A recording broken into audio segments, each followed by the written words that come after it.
বাংলাদেশের জুডিশিয়াল সার্ভিসের কর্মকর্তারা ভারতে প্রশিক্ষণ নিতে যাচ্ছেন। গতকাল এরকম একটা খবর যখন ছড়িয়ে পড়ে, ফেসবুকে ভীষণ শোরগোল শুরু হয়। অনেকে এটা তীব্র প্রতিবাদ করেন এবং বোধ করি সেই প্রতিবাদের ফলেই সরকার সিদ্ধান্ত নিয়েছেন তাদেরকে আর পাঠাবেন না।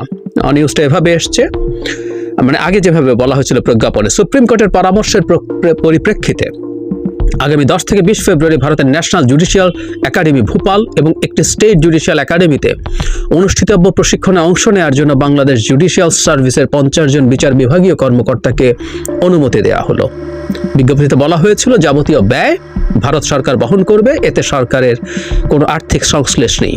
2017 সালের এপ্রিল মাসে তৎকালীন প্রধানমন্ত্রী শেখ হাসিনা ভারত সফরের সময় বাংলাদেশ বিচার বিভাগীয় কর্মকর্তাদের প্রশিক্ষণ ও সামর্থ্য বাড়ানোর লক্ষ্যে বাংলাদেশের সুপ্রিম কোর্ট এবং ভারতের ন্যাশনাল জুডিশিয়াল একাডেমির মধ্যে একটি সমঝোতা স্মারক স্বাক্ষরিত হয়েছিল। আমরা এই চুক্তিটাকে কিভাবে দেখব এবং বাংলাদেশ কি করেছে, যা করেছে সেটা এভাবে করা ঠিক হয়েছে কিনা, আমরা একটু প্রাথমিকভাবে যদি চিন্তা করি যে ভারতে প্রশিক্ষণের কি প্রয়োজন আছে। ভারতের আদালতের, আমাদের এই অঞ্চলের আদালতের মধ্যে বা বিচার বিভাগের মধ্যে তুলনামূলকভাবে কিছু সুনাম ছিল। এখন কেউ বলতে পারেন যে আমরা আমাদের বিচারকদের কি ইউরোপ আমেরিকার দরকার হয় ট্রেনিং দিতে পারি কিনা। আমার কাছে মনে হয় এটা সঠিক নয়, কারণ বিচারকরা, বিচার বিভাগীয় কর্মকর্তারা যে ধরনের চ্যালেঞ্জের মুখোমুখি হন সেটা আসলে কাছাকাছি চ্যালেঞ্জ যেসব জায়গায় আছে এবং সেখানে কাজ করছেন সেটা হওয়াই ভালো। সো টেকনিক্যালি ভারতে আমাদের বিচারকদের প্রশিক্ষণ টেকনিক্যালি বা অ্যাপারেন্টলি ভালো মনে হবে, কারণ আমাদের মতো কন্ডিশনে তারা কাজ করেন কম বেশি, কিন্তু তাদের স্ট্যান্ডার্ড তুলনামূলকভাবে অনেক ভালো। আমি ছিল শব্দটা যোগ করতে চাই, ছিল। কিন্তু ভারতের বিচার বিভাগের সেই অবস্থা এখন আর নাই। খুব সোজা সাপটা কথা, ভারতের সুপ্রিম কোর্ট এখন পর্যন্ত তার ক্ষমতা খানিকটা হলো বা বেশ খানিকটা হলো বজায় রাখতে পেরেছে, কিন্তু ভারতের সাধারণ যে বিচারিক আদালতগুলো, এমনকি রাজ্যের যে হাইকোর্টগুলো আছে সেগুলোর বিরুদ্ধেও সিরিয়াস প্রশ্ন আছে। যেমন আমি যদি বলি এভাবে যে একটা মামলা নিয়েই, খুব আলোচিত একটা মামলা নিয়ে কথা বলি, যার নাম রাহুল গান্ধী সংসদ সদস্য পদ হারিয়ে ফেলেছিলেন, আমাদের মনে আছে নিশ্চয়ই। উনি 19 সালের নির্বাচনের আগে একটা জনসভায় নরেন্দ্র মোদীকে কটাক্ষ করতে গিয়ে স্যাটায়ার করেছিলেন আরো 2 মোদী, আমি ভুল না করলে নীরব মোদী এবং ললিত মোদী। একজন ব্যাংক লুট করে পালিয়েছেন আর একজন এই যে ক্রিকেটের ওখানেও লুটপাট করেছেন। তো উনি বলেছেন যে সব চোরের নামের শেষে মোদী কেন, তখন উনি 3টা নামও বলেছেন, নীরব মোদী, ললিত মোদী, নরেন্দ্র মোদী। আমি ডিটেল আলোচনায় যাচ্ছি না, তখন পড়েছিলাম, এখনো মনে আছে যে আপনি একটা নামের টাইটেলকে দিয়ে এভাবে যখন বলছেন, কোনো ব্যক্তি এককভাবে সংক্ষুব্ধ হয়ে মামলাই করতে পারে না, মানহানির মামলা, কিন্তু একজন এরকম কোন একটা রাজ্যের মানে গুজরাটের একজন এমএলএ, তাদের প্রাদেশিক পরিষদের সদস্য, তার বিরুদ্ধে মানহানির মামলা করেন এবং তার বিচারিক আদালতে তার সাজা হয়।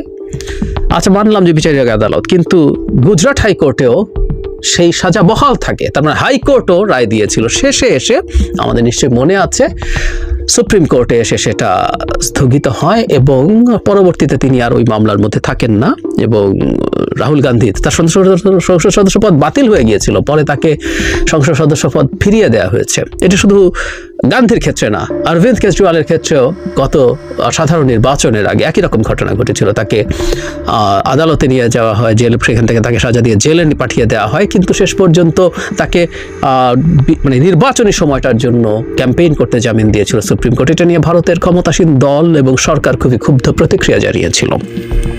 তার মানে আমরা যেটা বলতে চাইছি, ভারতের বিচার বিভাগের ওপরেও সুপ্রিম কোর্টের বাইরে, সুপ্রিম কোর্টও একেবারে বাইরে আছে কিনা এসব প্রশ্ন আছে। বিশেষ করে মিস্টার রঞ্জন গগৈ যখন সুপ্রিম কোর্টের প্রধান বিচারপতি ছিলেন, উনি আসামিয়া, উনি পরবর্তীতে রাজ্যসভার সদস্য হয়েছেন বিজেপির টিকেটে এবং তাদের যে ওখানে নাগরিকপঞ্জি হয়েছিল সে সময়কার রায়ের ক্ষেত্রেও তার অন্যায় প্রভাব ছিল, এই অভিযোগ আছে। ফলে ভারতের সর্বোচ্চ আদালতও প্রশ্নের মধ্যে পড়া শুরু করেছে। তো এখন প্রশ্ন হচ্ছে, আমাদের বিচারকরা সেখানে গিয়ে আসলে কি শিখবেন?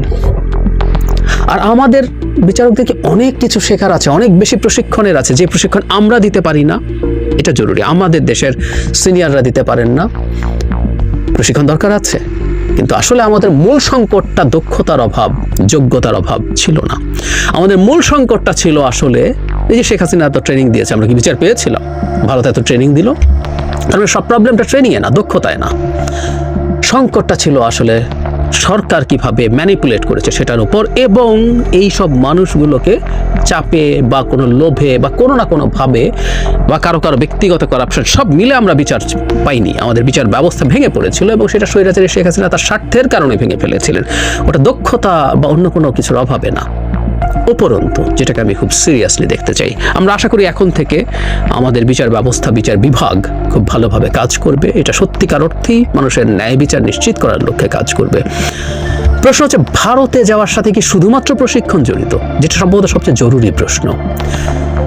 মোটেও না। ভারত আসলে নানাভাবে, মানে ভারতের মতো একটা কৃপণ, আমরা কেউ কেউ কথ্য ভাষায় খুব বাজেভাবে বলি, যেহেতু নাই বলি, একটা কৃপণ একটা দেশ, যে কোনো দেশকে লোন দিলেও সেটা ডিসবার্স করার সময় তার নানান টেনশন থাকে, আর সেখানে রীতিমতো গাঁটের পয়সা খরচ করে বিচারক নিয়ে গিয়ে ট্রেনিং দিয়ে দেয়। এত উদার, এত চমৎকার দেশ ভারত?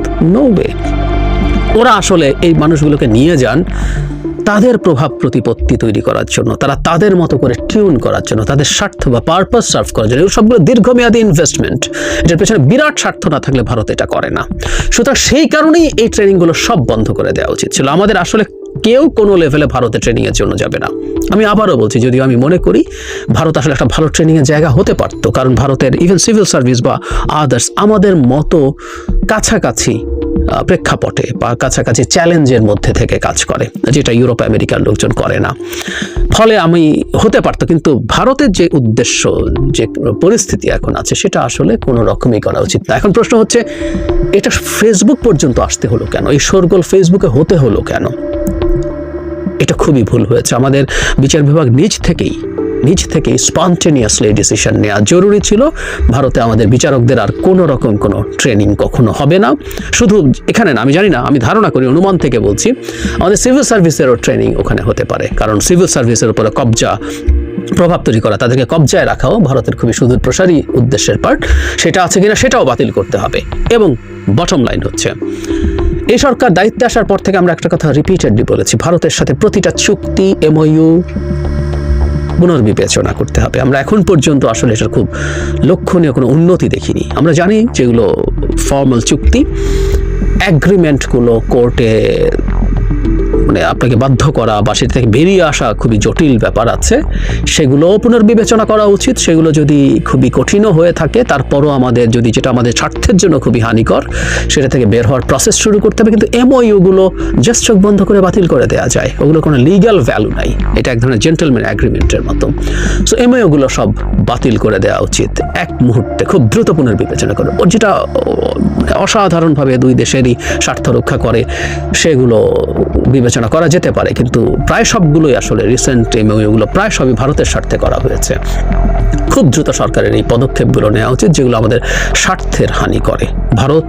এটা ভারতের সাথে সম্পর্ক খারাপ করার প্রশ্ন না, এটা হচ্ছে আমাদের সম্পর্কের রিঅ্যালাইনমেন্ট, যেটা আমরা প্রায় বলি। ভারতকে মেনে নিতে হবে শেখ হাসিনার সময় তারা যেভাবে যা পেয়েছে চাহিবা মাত্র, সেটা এই বাংলাদেশে আসলে আর হবে না। এই সরকার শুধু না, ভবিষ্যতে যে কোনো সরকারের কাছেও আমি বারবার বলছি, এই সরকারের কিছু বেঞ্চমার্ক সৃষ্টি করে যাওয়া দরকার। এবং এই সরকারের বেঞ্চমার্ক সৃষ্টি করা তুলনামূলকভাবে সহজ, কারণ তাদের কোনো রাজনৈতিক অ্যাম্বিশন নেই, তাদের আবার ক্ষমতায় আসতে হবে না। তাদের এই বিবেচনায় তারা এই চুক্তিগুলোকে এমন জায়গায় করবেন যাতে ভবিষ্যতে যে রাজনৈতিক সরকার আসবে, তারা কোনো চাপে বা কোনো তদবিরে বা কোনো বেনিফিটের বিনিময়ে ভারতের সাথে অন্যায় কোনো চুক্তি বা মেমোরেন্ডাম অব আন্ডারস্ট্যান্ডিংয়ে, সমঝোতা স্মারকে যাতে যেতে না পারে, সেই বেঞ্চমার্ক তৈরি করতে হবে। এটা আমাদের জন্য খুবই জরুরি এবং আমরা এখন থেকে সামনে দেখতে চাইব সরকার নিজ থেকে এটা করছে। আবার কোনো একদিন এক চুক্তি সরকার পালন করার জন্য চেষ্টা করছে আর সেটা নিয়ে শোরগোল হবে, তারপর বাতিল করবে। এই রিঅ্যাক্টিভ সরকার না, একটা প্রোঅ্যাক্টিভ সরকার আমরা দেখতে চাই। কারণ নির্বাচিত না হলেও, পলিটিক্যাল এজেন্ডা না থাকলেও, এটা জনগণের ম্যান্ডেট প্রাপ্ত একটা সরকার। জনগণ এই সরকারকে সমর্থন দিয়েছে।